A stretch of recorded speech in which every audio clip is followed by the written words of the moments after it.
das coisas que a gente faz no dia a dia que é assédio moral é, na verdade, a desproporção entre o que você pede para um trabalhador, para um colaborador, para uma pessoa que está abaixo de você e o tempo que você dá e as ferramentas que você dá.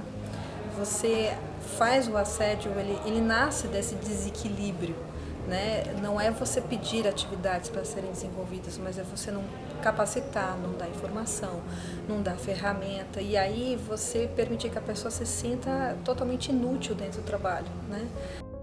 A nível cultural, como você fala, ainda existe muitos nichos de preconceito. Muitas atividades ainda as mulheres não são aceitas, assim como em algumas atividades os homens também não são aceitos.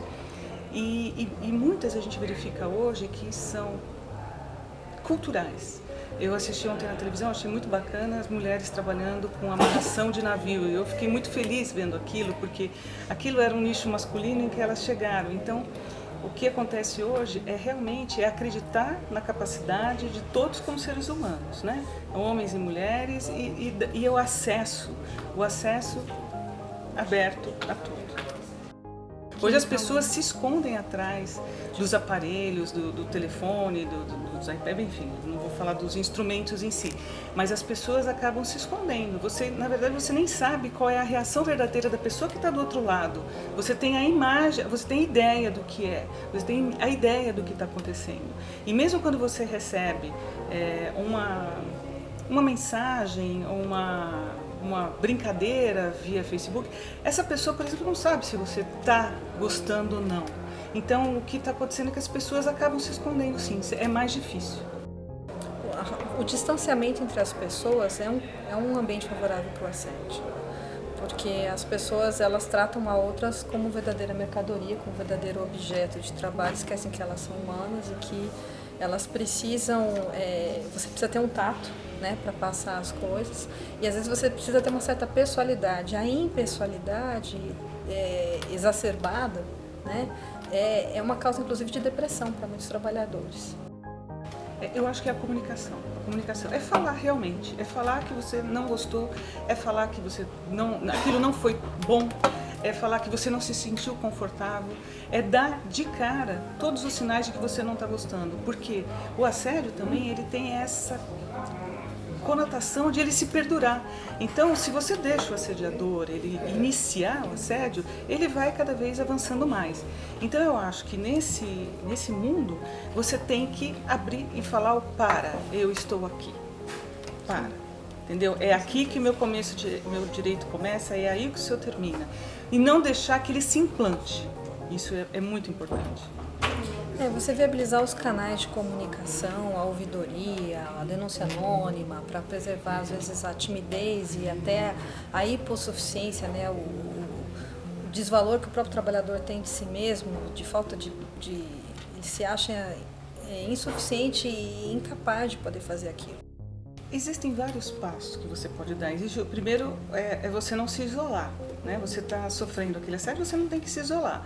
Você tem que conversar com o seu superior, você tem que conversar com seus colegas e pedir primeiro essa ajuda. Você tem outros caminhos também. Você tem o caminho do sindicato, você tem o caminho... você tem o último caminho, que eu considero até, mas é um caminho importante que acaba desaguando no final, é o caminho da justiça. Mas você não pode se isolar, por isso que eu falo, é importante você não se isolar, é importante você falar com seu chefe, é importante você falar para os seus colegas, é importante que você tenha as pessoas sabendo do que está acontecendo. Se você se fecha na bolha, depois você não consegue nem chegar na justiça e falar, olha, aconteceu isso, e agora? Não é verdade? Então, assim, é luta, é não deixar para lá, não é para depois, é para agora, eu estou ofendida, é agora. Se você tiver provas, você tem que guardar elas, né? Por exemplo, uma coisa que pouco se fala é da ata notarial. Você transformar num documento elaborado por um cartorário aquilo que está na internet e que pode sair da página e você não achar mais. Então, a ata notarial, a gravação que você está participando, não a escuta, mas a gravação, prints de telas, né? Você tem que guardar documentos, né? Sim, eu acredito que todo assédio sexual tem um assédio moral, porque a moralidade da sexualidade, a dignidade da sexualidade da pessoa, a liberdade dela poder escolher com quem ela vai desfrutar dessa liberdade sexual ou não, é só dela. O assédio moral organizacional é aquele que se dá, a gente está falando de ambiente de trabalho, é aquele assédio que ele ocorre dentro desse ambiente que não é necessariamente só aonde você está. O assédio organizacional, você hoje está trabalhando em São Paulo, amanhã você pode estar trabalhando no Rio, você está trabalhando num departamento, você é uma pessoa que, por exemplo, faz venda, percorre diversos estados. Todos esses lugares, inclusive a gente discute hoje os trajetos, né? Eles são sujeitos ao assédio organizacional. O que há é a relação entre o empregado e o empregador. Existe essa relação, pode ocorrer o assédio organizacional, que não é necessariamente só horizontal, ele pode ser também vertical. E também o vertical para baixo. Isso não existe limite quando a gente fala de relações humanas, da inteligência humana. Não existe limite, nem vertical, nem horizontal, enfim. É possível sim, e isso é uma questão de cultura, de ensinamento e de trabalho.